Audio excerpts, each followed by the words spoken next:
మంత్రి తుమ్మల నాగేశ్వరరావు మీడియాతో మాట్లాడుతున్నారు. లైవ్ లో చూద్దాం. గాలి చేస్తాం.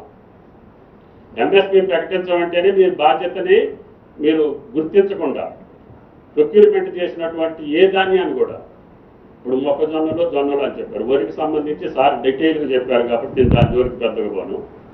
మొక్కజొన్నలు భారతదేశంలో అధికారంలో ఉన్నటువంటి బీజేపీ పార్టీ ఏ ఒక్క రాష్ట్రంలోనన్నా ప్రొక్యూర్మెంట్ చేస్తుందా?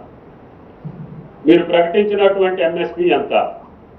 ఇప్పుడు మార్కెట్లో ఉన్నటువంటి మార్కెట్ డిమాండ్ ఎంత?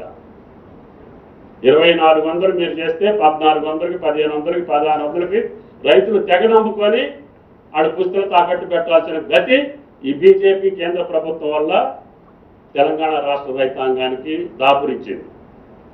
అదేవిధంగా జొన్నలు కూడా ఎంఎస్పీకను మార్కెట్ డిమాండ్కి సుమారు 2000 రూపాయల చిల్లర తేడా ఉంది.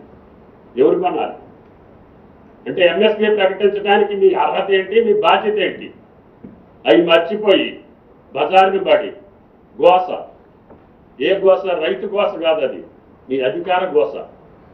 రేపు రాబోయే 29 ఎన్నికలకో ఎప్పుడుకో మేము అధికారంలోకి వస్తామని కలలు కనుకుంటూ అప్రధానమైనటువంటి రైతుల కష్టాల్లో ఇబ్బందులు ఇందాక చెప్పారు. కొన్ని రీజన్స్, జియో పొలిటికల్ రీజన్స్ వల్ల ప్రపంచవ్యాప్తంగా జరుగుతున్నటువంటి కొన్ని పద్ధతులకి, గల్ఫ్ యుద్ధం కావచ్చు, లేకపోతే ఉక్రెయిన్ యుద్ధం కావచ్చు, వీటి వల్ల మీరు డీజిల్ సప్లై చేయాల్సినటువంటి బాధ్యత ఎవరిది? కేంద్ర ప్రభుత్వం. చేశారా? డీజిల్ రాకుండా ట్రాన్స్పోర్ట్ నడుస్తుందా తెలంగాణలో?